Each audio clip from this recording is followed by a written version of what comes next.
Hello students, last lecture में हमने देखा था रेशियो। अब उसका नेक्स्ट काउंटर पार्ट प्रोपोर्शन हम देखते हैं।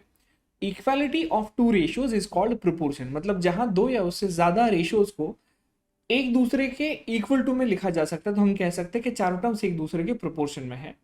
तो A B C D are said to be in proportion if it can be written like A is to B is equal to C is to D. Okay, so on that note cross multiplication भी हो सकता है like this, a multiplied by d is equal to b multiplied by c। So इसे हम कहेंगे proportion. Now the four quantities a b c d are called the terms of the proportion. इसमें a b c d are called the first, second, third and fourth terms respectively. First और fourth को हम कह सकते हैं extreme, that is to say a by B is equal to c by D. कुछ इस प्रकार से प्रोपोर्शन है तो a or D can be called as extremes, and the second and third term, that is C and D, can be called as the means or the middle terms.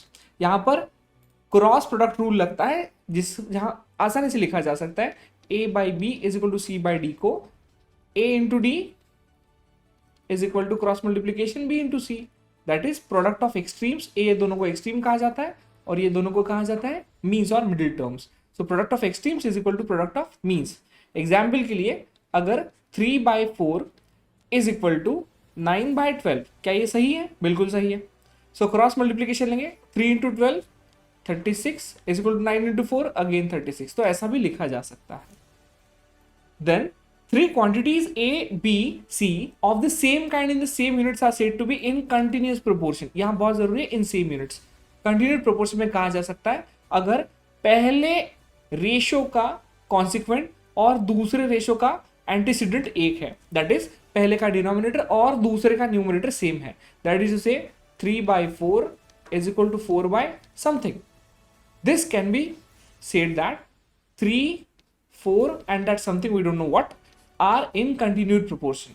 तो जब A, B, C are in continuous proportion, then the middle term B is called the mean proportional between A and C. A is the first proportional and C is the third proportional. Say for example, 3/6 can be written like 6/12. Okay, so in that situation 6 square can be written as 3 into 12। तो यहां पर 3 और 12 को कहा जा सकता है the first proportional and the third proportional, whereas 6 ये वाला और ये वाला इसे कहा जा सकता है मीन प्रोपोर्शनल। देन जहां 3 या उससे ज्यादा numbers are so related that the ratio of the first to the second, second to the third, third to the fourth and so on are all equal, the numbers are said to be in continued proportion, that is to say x by y is equal to, देखिएगा ये term ऊपर चलेगी, y by z that is equal to z by w is equal to w upon p is equal to p upon q and so on. तो यहां पर x y z p, x y z w p q, these are called in a continued proportion terms। if a ratio is equal to the reciprocal of the other, अगर एक ratio दूसरे के reciprocal जितना है, then either of them is an inverse or proportional of the other। तो example के तौर पे अगर 5/4 is in inverse proportion of 4/5 तो उसे हम कह सकते हैं ये एक दूसरे के रेसिप्रोकल्स है। In a ratio A is to B, both the quantities must be of the same kind। Ratio में हमने देखा कि दोनों भी क्वांटिटी सेम काइंड की चाहिए, मतलब सिर्फ सेम काइंड ही नहीं, सेम यूनिट भी चाहिए। अगर लेंथ है तो दोनों भी मीटर्स में ही चाहिए, 1 मीटर में है दूसरा किलोमीटर में, तो रेशियो लगाना सही नहीं रहेगा। वहां पर हम दोनों को सेम यूनिट्स में भी कन्वर्ट करेंगे। बट यहां बोला गया है यहां पर all the 4 quantities need not be of the same type. First 2 quantities should be of same kind and last 2 quantities should be of the same kind. So KGs upon KGs का metres upon metre में भी आप proportion लगा सकते हो, बस इन दोनों का यूनिट सेम चाहिए और इन दोनों का यूनिट अलग भी चलेगा, बट दोनों का सेम चाहिए। इनसे अलग, केजी से अलग भी चल सकता है। देन ये बहुत इंपॉर्टेंट चीज, अगर आपको दिया है कोई भी proportion a by B is equal to C by d, then you can very well say componendo, that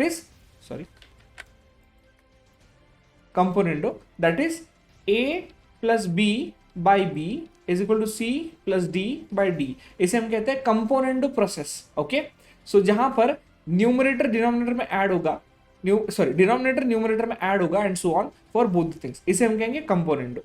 dividendo क्या होगा, ऐड ना हो तो लेस होगा, that is a minus denominator upon denominator is equal to c minus denominator d upon the denominator. Then invertendo, ध्यान दीजिएगा अगर a by B is equal to C by d है तो इसको इनवर्स किया जा सकता है, तो इसे हम कहेंगे by invertendo we can write b by a is equal to d by c. Then componendo dividendo, componendo dividendo का मतलब है न्यूमरेटर में एडिशन होगा और डिनोमिनेटर में सब्सट्रैक्शन होगा। If a by B is equal to C by d then a plus b upon a minus b can be should be equal to c plus d upon c minus d. And the fifth alternendo, अगर आपको बोला गया है a by B is equal to c by d then these terms can be altered that way a by c is equal to b by d, इसे हम कहते हैं alternendo. And that's about it.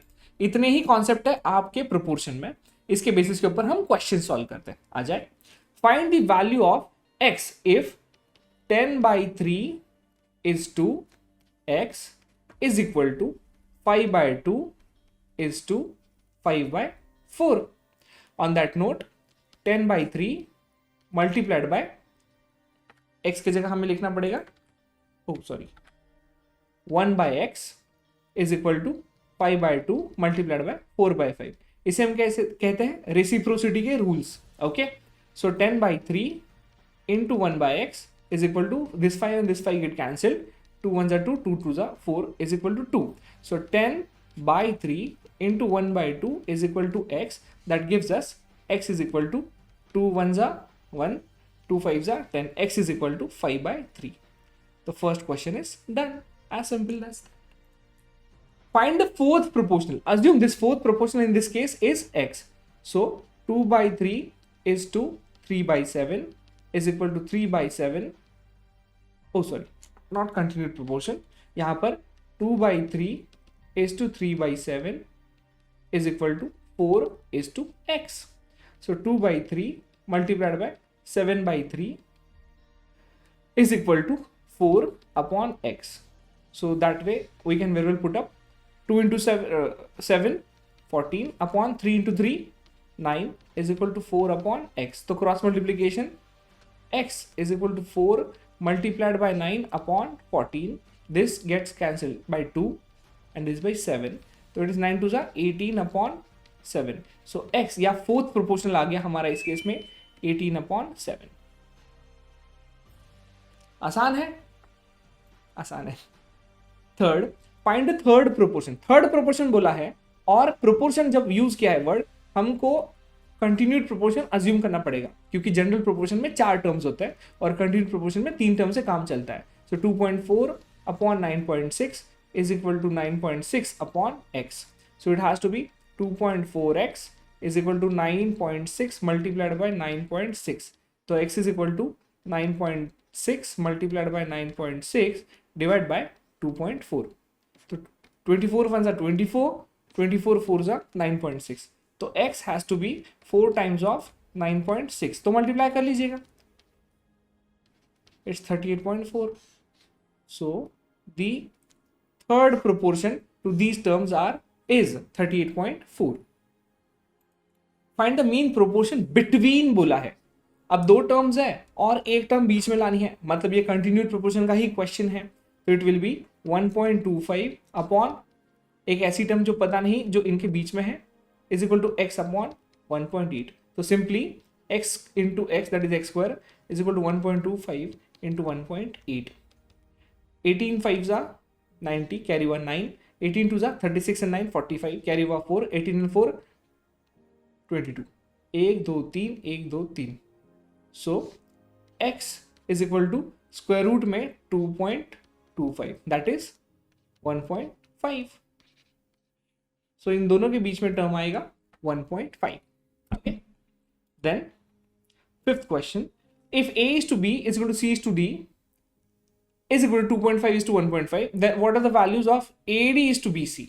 Okay, a by b is equal to c by d is equal to 2.5 is to 1.5. इस scenario में ad is to bc मतलब दोनों का cross multiplication लेना है और बीच में इक्वल टू नहीं 1 is to 1 है। अभी आपको पता है इसकी जरूरत है भी नहीं frankly, AD is equal to BC, इसके क्रॉस मल्टीप्लीकेशन से हो सकता है। सो दोनों साइड में BC से अगर डिवाइड कर दूं, AD upon BC is equal to BC upon BC, what do I get? AD is to BC is equal to 1:1, क्योंकि दोनों BC कैंसिल हो जाएंगे। और उसी के साथ ये भी बोला गया A plus C is to B plus D, तो A by B is equal to C by D is equal to 2.5 upon 1.5। So theorem on equal ratios जो स्कूल में आपने पढ़ा होगा, इन दोनों के न्यूमरेटर का और इन दोनों के डिनोमिनेटर का एडिशन भी सेम ही आएगा। तो that way A plus C is upon B plus D is equal to 2.5 to 1.5। क्या बताता है ये? 25 अपॉन 15, ऊपर नीचे 10 से मल्टीप्लाई किया, 5 से डिवाइड कर देंगे, इट विल बी 5 5 25, 5 3 15। सो इसका आंसर अल्टीमेटली है 5/3। And then A by 3 is equal to B by 4 is equal to C by 7. Okay, so theorem on equal ratios क्या कहता है? Is equal to A plus B plus C upon 3 plus 4 plus 7. Okay, is equal to, हमको नीचे C चाहिए तो एक काम करते हैं C by 7 वापस लिख सकते हैं। Okay, so यहाँ से हम क्या उठाएंगे? A plus B plus C upon 7 and 3 10 plus 4 14 is equal to C upon 7. Now we'll use invertendo by invertendo नहीं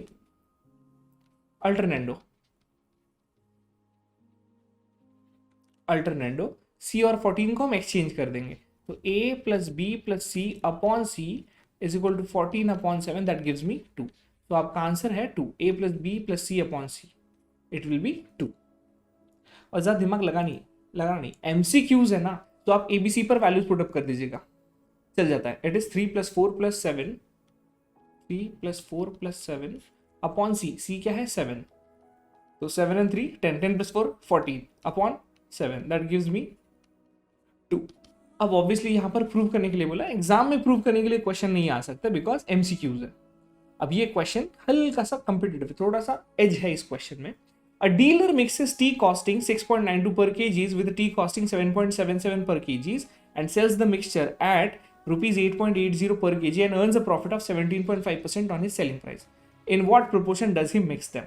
तो एक काम करते हैं, सबसे पहले आपको सेलिंग प्राइस दिया है दैट इज 8.80, इसमें से आप प्रॉफिट हटा दो जिससे हमको मिल जाएगा कॉस्ट। प्रॉफिट कितना है? 17.5।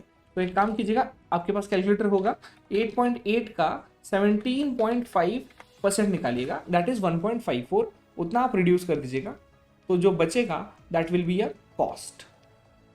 ओके, नाउ कॉस्ट अगर 54 हटा दे 326, it's 7.26 is your cost.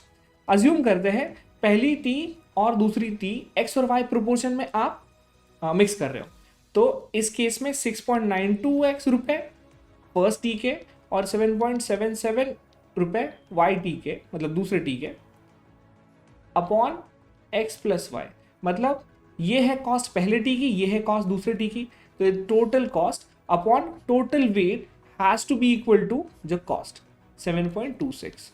Okay, so cross multiplication करेंगे, 6.92x plus 7.77y is equal to 7.26x plus 7.26y। Okay, अब हम x और y सारे टर्म्स एक साइड ले लेते हैं, so 7.77y minus 7.26y is equal to 7.26y minus 6.92, sorry x, ये x है। ओके, 7.77 माइनस 7.62, जिस रिड्यूस करते हैं, 7 से 6 गया 1, 7 से 2 गया 5, तो it is 0.51y is equal to 7.26, 6.92, तो यहाँ 0.08 और यहाँ 0.26, तो इट विल बी 0.34x।